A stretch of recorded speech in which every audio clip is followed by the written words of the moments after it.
Salut les amis, j'espère que vous allez tous très bien.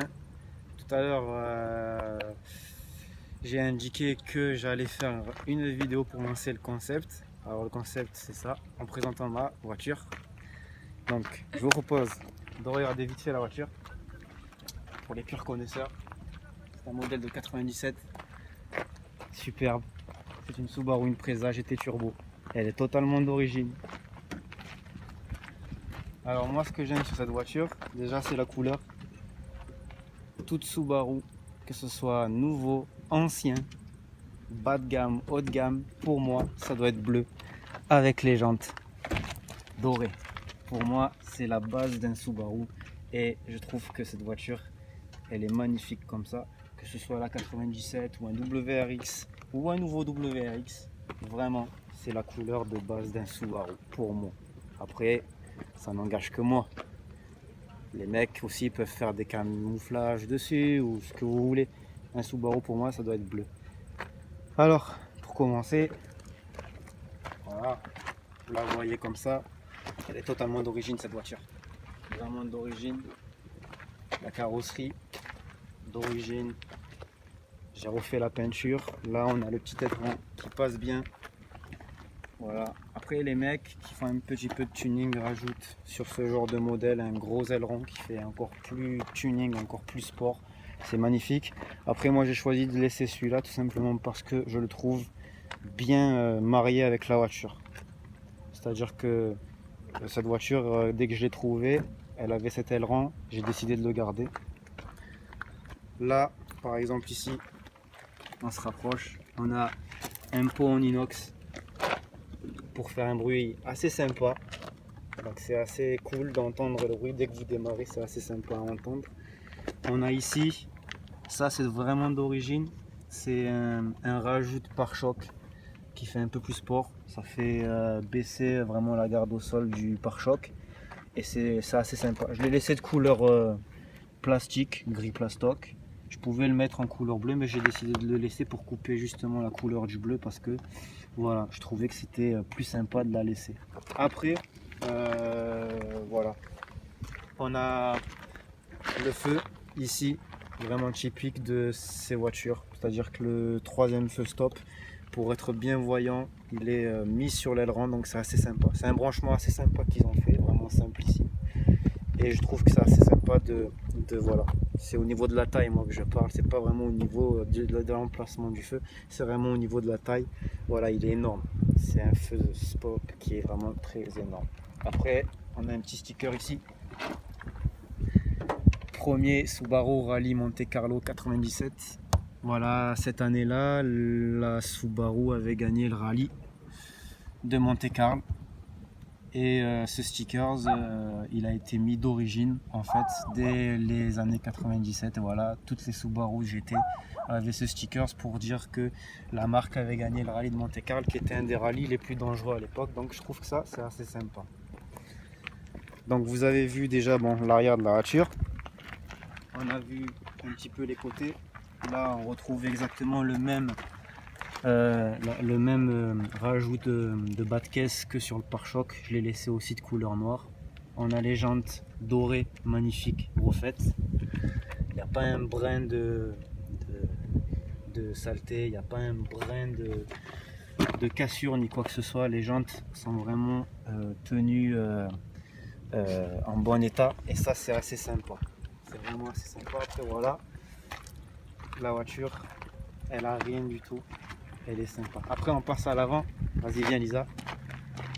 Lisa c'est ma petite cousine et aussi ma productrice, on va dire, qui tient un petit peu tous les réseaux. C'est elle qui vous mettra les envies, les promos et toutes les photos que je ferai de mes prochaines vidéos.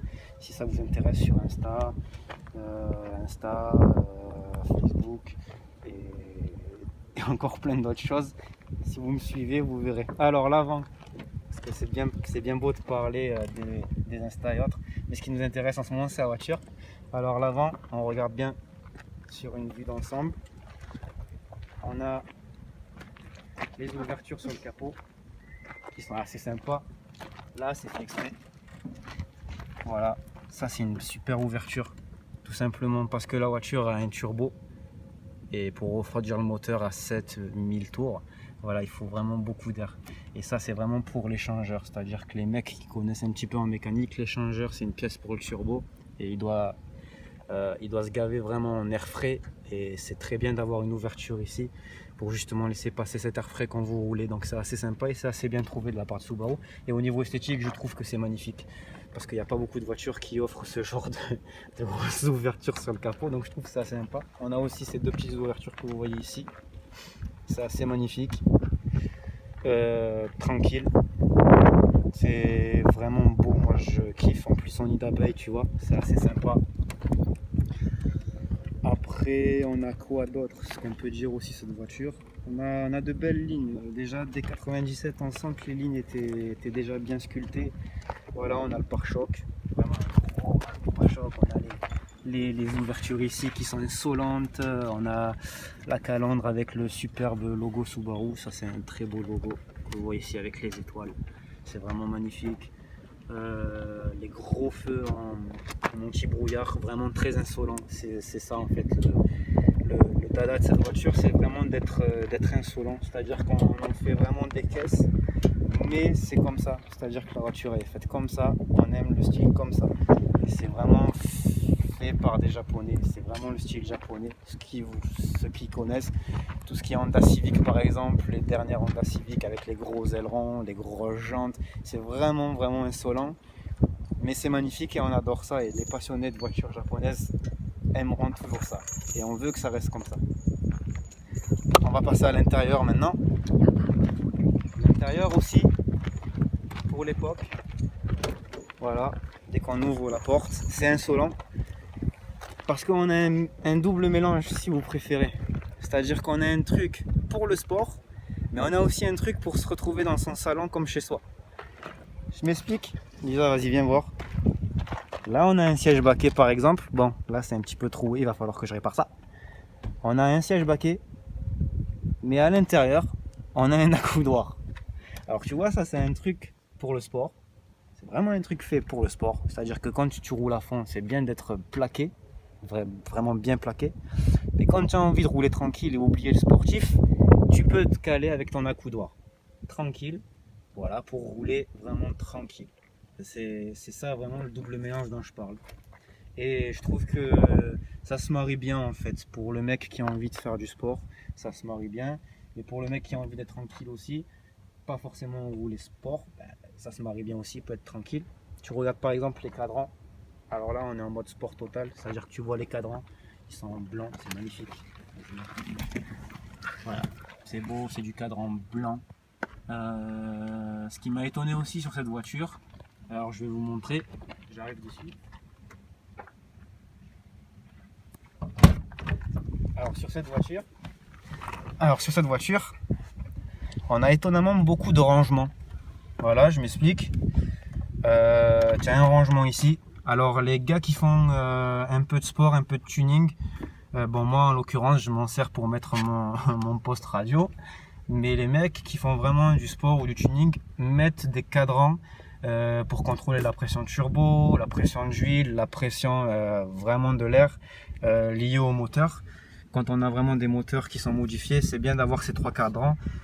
Pour ma part, ma voiture n'est absolument pas modifiée, elle est totalement d'origine, parce que je trouve qu'elle est déjà très bien comme ça. Mais voilà, c'est déjà un bon emplacement pour mettre des cadrans supplémentaires pour une voiture très puissante, parce que c'est des informations qui peuvent s'avérer très essentielles pour une voiture sportive. On a un autre rangement ici. Bon, ça pour le coup c'est un bon rangement. Là je sais absolument pas ce que c'est, tu vois, il y a tout frérot.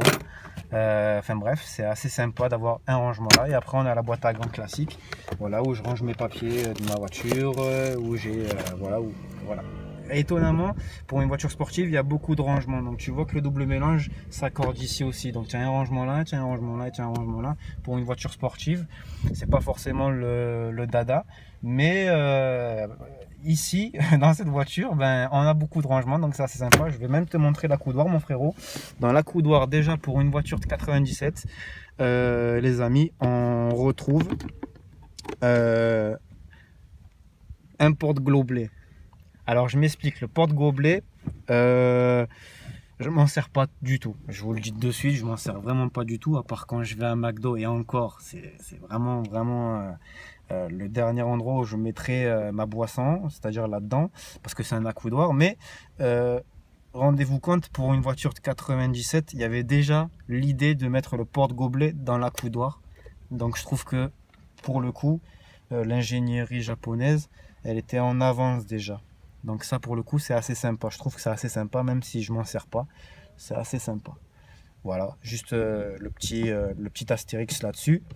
Mais sinon voilà, la voiture elle est basique ensuite, hein, vraiment. C'est-à-dire qu'on a une voiture de rallye complètement homologuée pour la route, complètement civilisée. Donc je trouve que ça c'est assez sympa. Voilà, là on a un volant. Celui-là il est vraiment d'origine, je ne l'ai pas touché. On voit que c'est marqué Nardi Torino. Voilà, c'est le volant vraiment d'origine, Nardi Torino. Je ne l'ai pas touché parce que pour moi il me plaît et je le laisserai comme ça. Après, on va passer aux places arrière. Alors, étonnamment, pour une sportive, il y a de la place. C'est-à-dire que vous pouvez très bien aller en vacances avec cette voiture si vous avez deux enfants, voire même trois enfants, ou pas forcément des enfants, ou même des personnes un peu plus grandes.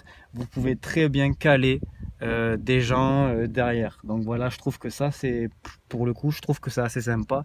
En enlevant le mode sport pour aller se promener ou se balader entre amis, avoir des places arrière avec des portes comme cette voiture qui est sportive, je trouve que ça c'est pour le coup assez sympa pour faire profiter un petit peu la vitesse pour les gens. Elisa me comprendra. Voilà, cette voiture pour l'intérieur c'est tout ce que j'ai à vous présenter. Voilà.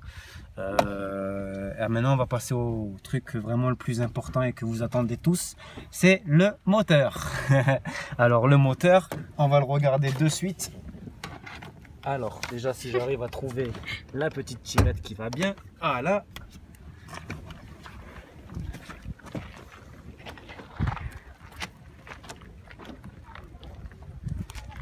Voilà. Alors là on va ouvrir le capot qui va vous, là où je vais vous montrer vraiment le moteur que c'est. Voilà. Alors ça, pour les passionnés d'automobile et surtout pour les passionnés de la marque, c'est un moteur boxer avec une suralimentation, c'est-à-dire avec un gros turbo. Je m'explique. Toutes les voitures aujourd'hui possèdent des moteurs, enfin ce qu'on connaît bien sûr, possèdent des moteurs 4 cylindres, voire maintenant 6 cylindres, V6, V8, V10, V12. Enfin bref, voilà, vous connaissez à peu près tous les moteurs. Mais ce moteur-là, on n'en voit pas forcément beaucoup. Subaru est un des constructeurs qui l'utilise. Le 4 cylindres à plat, c'est une tuerie. Voilà, c'est un moteur qui développe aujourd'hui 211 chevaux pour ma version. Et c'est un moteur vraiment qui est génial, déjà pour le bruit que ça fait, mais aussi dans la conception. Donc je trouve que ça c'est assez sympa. Là voilà, on peut voir le gros échangeur justement où on voyait la sortie d'air qui est sur le capot. C'est justement pour cette pièce, voilà, que vous voyez ici. C'est tout simplement sympa. Après là on a le moteur complet. C'est un super moteur, ça marche très fort. Et je trouve que avoir créé ce moteur, c'est une tuerie. Voilà. Le mec qui a créé ça, je sais pas si c'est un génie ou si c'est un malade mental. Parce que voilà, aujourd'hui, si vous voulez bricoler ces moteurs pour monter en puissance, il y en a qui les montent vraiment très très fort. Et je peux vous garantir qu'une voiture d'aujourd'hui qui fait 700 voire 750 chevaux, si on bricole vraiment bien le machin, et ben le mec qui a 700 voire 700 chevaux d'origine avec ça ne peut absolument rien contre vous. Ce qu'on peut dire aussi sur cette voiture, puisqu'on est sur le domaine mécanique, on a un 4 cylindres à plat turbo et c'est une transmission intégrale. Je m'explique, c'est-à-dire que c'est un 4 roues motrices, c'est un 4x4. Donc le jour où le mec veut aller à la neige, il a juste à mettre des pneus neige basiques. Il n'a pas besoin de chaîne pour monter sur la montagne parce que le système de transmission intégrale là-dessus, il est reconnu pour être un des meilleurs au monde. Et quand je dis un des meilleurs au monde, je plaisante pas, c'est vraiment la vérité pure. Et le mec qui vous dira que c'est absolument faux ce que je viens de vous dire, n'y connaît absolument rien. Et pour avoir testé cette voiture sur des trucs assez difficiles à passer, je peux vous garantir qu'elle m'a impressionné. Bon, maintenant que je vous ai présenté un petit peu ma voiture, vous voulez peut-être entendre le bruit. Alors je vais vous faire écouter le bruit d'un 4 cylindres à plat. Vous allez voir, c'est assez sympa. Alors Lisa va regarder le moteur, tout simplement. Après on passera à la ligne d'échappement, c'est sympa, hein.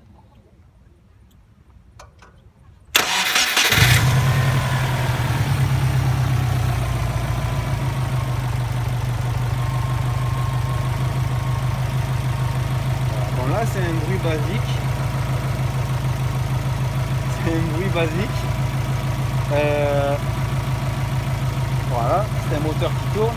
Maintenant, allez entendre derrière là-bas avec la ligne d'échappement. Et le bruit n'est plus tout à fait pareil, mais c'est un vrai bruit. C'est un vrai bruit. Je vais mettre des petits coups d'accélérateur. Attention Lisa à ne pas cramer. J'ai pas envie que tu crames ton téléphone. Donc voilà, et je veux juste vous faire entendre le bruit que ça fait parce que c'est vraiment pour le coup un des plus magnifiques bruits de voiture que j'ai entendu. Et je plaisante pas, vraiment, c'est pas pour me vanter d'avoir un Subaru ou quoi que ce soit, pas du tout. Parce qu'il y a d'autres voitures qui font des super bruits, mais celui-là, il est incomparable ici.